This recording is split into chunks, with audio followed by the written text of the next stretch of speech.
Bem, vamos dar, então, continuidade à nossa homenagem ao velho, querido mestre Porto Gonçalves. Eu convido para a mesa o nosso ex-aluno da IPGE, Carlos Hamilton Vasconcelos Araújo, secretário de Política Econômica do Ministério da Fazenda, também a nossa ex-aluna Maria Silvia Bastos Marques, presidente do BNDES, também o nosso ex-aluno Gustavo Loyola, presidiu o Banco Central 2 vezes, e o nosso querido ex-professor Paulo Rabelo de Castro, presidente do IBGE. Depois nós teremos também à mesa 2 comentaristas que farão observações sobre o Brasil. A ideia dessa nossa homenagem se divide em 2 partes.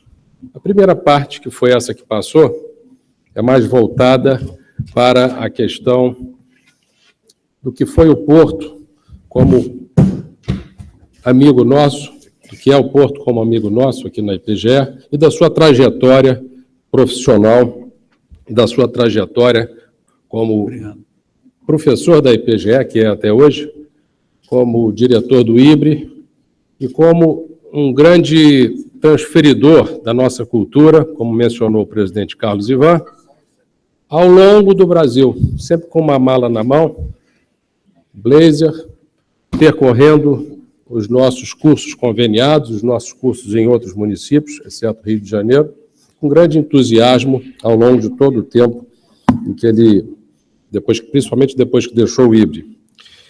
Eu vou fazer, e nessa segunda parte, então, a ideia é homenagear o Porto, homenageando a um ente que é muito querido por ele, que é o nosso país, o Brasil. Então, nós vamos fazer algumas colocações sobre o Brasil, para que nós tenhamos uma fotografia do que nós temos em mãos no momento. Eu vou fazer rapidamente uma exposição sobre quanto custa por trimestre o atraso no equacionamento da questão fiscal no Brasil. À medida que o tempo passa, a dívida pública vai sendo majorada, porque o ajuste não é feito, o déficit calculado com juros reais é positivo, consequentemente cresce a dívida e cresce mais do que o PIB, então cresce a razão dívida-PIB. Existe um custo, isso pode ser mensurado. Quanto custa não fazer as coisas em junho de 2016? Eu e o meu querido colega, e também ex-aluno da IPGE, Carlos Tadeu, fizemos um cálculo desse valor, aquela equação de crescimento da dívida, que tem a parte de juros, a parte do G, que são os gastos de consumo do governo, a parte do H são as transferências, e o T, que é a renda líquida do governo. Taxação mais outras receitas correntes líquidas. E essa aqui é a mesma equação, mas agora em termos de percentual do PIB. Ali nós temos a chamada condição de transversalidade da dívida pública, ou seja, a dívida com sinal negativo, são os ativos públicos, não pode ser menor do que todo o fluxo descontado do excesso de gastos sobre os impostos, e aquela equaçãozinha ali de baixo traduz, aquele T asterisco de 0, traduz quanto que teria que ser a carga tributária se ela fosse constante para que a condição de sustentabilidade da nossa dívida pública fosse atendida. Isso eu vou pular, porque está fora da órbita aqui nossa. Vamos para a próxima. Bem, aquele S de 0 é a diferença entre a carga tributária para estabilizar o crescimento, para tornar 0 o crescimento da dívida real, e o T de 0 é a carga tributária que nós temos hoje, mais as outras receitas correntes líquidas, que dá mais ou menos alguma coisa em torno de 35,46% do PIB. Ao passo que aquele T asterisco é mais ou menos 35,46% do PIB, mais alguma coisa em torno de 4,5% a 5% do PIB, dependendo de que cenário a gente faz. Bem, então, em um cenário no qual o juro nominal é de 13,5%, que é o cenário I ali, o cenário intermediário, e a inflação de 6,5%, portanto, um juro real aí instantâneo da ordem de 7%, mas em termos periódicos um pouco menos, e uma taxa de crescimento do produto que também não é muito baixa, 2,1%, é até um pouco otimista, isso a partir de junho de 2016.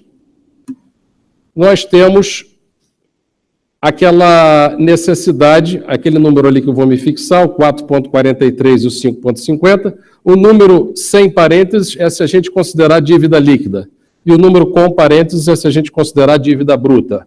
A verdade está mais ou menos no meio. Então, o que é aquele 5,5? É o ponto que eu quero fazer. 5,5 é quanto que você deveria hoje aumentar os impostos ou reduzir os gastos, é absolutamente simétrico, se você quisesse que a relação entre dívida, no caso bruta, e PIB, imediatamente parasse de crescer. Isso é uma utopia. Isso não vai acontecer de forma alguma. Nem os impostos vão crescer 5,5%, nem os gastos vão cair 5,5%, razão pela qual essa dívida vai ainda crescer durante algum tempo. E aqui nós temos a tabela do custo do atraso. Eu vou me ater apenas ao trimestre 4, que dá mais ou menos um ano, e ao cenário I, e aquele número 0,24, que está entre parênteses, na linha 4, cenário I, 0,24% do PIB. O que é isto? Isto é o custo de se atrasar o ajuste. Nós temos 5,5 pontos percentuais do PIB se o ajuste fosse feito em junho de 2016. Mas para estabilizar a relação dívida bruta sobre PIB, um ano depois, precisa dos mesmos 5,5 mais o custo do atraso, que é aproximadamente, no caso de um ano, que são 4 trimestres, no cenário intermediário, 0,24% do PIB, porque não faz o ajuste fiscal. Só para ter uma ideia, o CPMF não passa de 1% do PIB, portanto, você tem aí, com 2 anos, 2 vezes aquele valor de 0,24, não é linear, mas é aproximadamente linear, um CPMF, o que significa dizer que, aqui é uma descrição, esse paper pode ser encontrado na minha página, sítio da internet, mas esses gráficos mostram esse custo de se fazer esse ajuste. Quer dizer, se nós formos ali caminhando de junho de 2016 até junho de 2019, é possível calcular quanto que custa não fazer o ajuste. E o motivo principal é bem claro, é o juro adicional que você precisa pagar pelo fato de que essa dívida sobre PIB está crescendo ano a ano, trimestre a trimestre.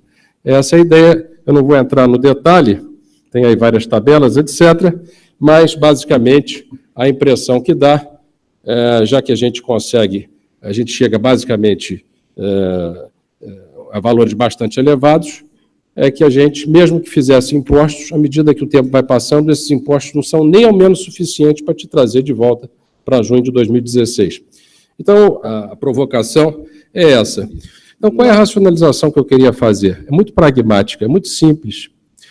Se você achar que o país tem jeito, eu acho que tem, a gente tem uma opção. Não interessa a probabilidade, eu acho que não é muito baixa. Tem uma opção de não achar que a gente está criando os nossos filhos para irem para o exterior. Entretanto, se você partir do pressuposto que o país não tem jeito, eu acho que esse pressuposto está errado, essa opção deixa de existir. Portanto, apenas por uma questão pragmática, eu não vou usar a palavra otimismo, porque outro dia eu fui corrigido, alguém me disse, você não deve usar a palavra otimista, você deve usar a palavra construtivo. Então, pelo menos por essa razão pragmática, eu acho que nós devemos ser construtivos. Esses números são apenas para nos alertar, mas nós temos condições de dar uma grande virada, nós temos pessoas aqui na mesa que estão trabalhando muito fortemente por isso, e eu tenho certeza que nós vamos conseguir. Muito obrigado.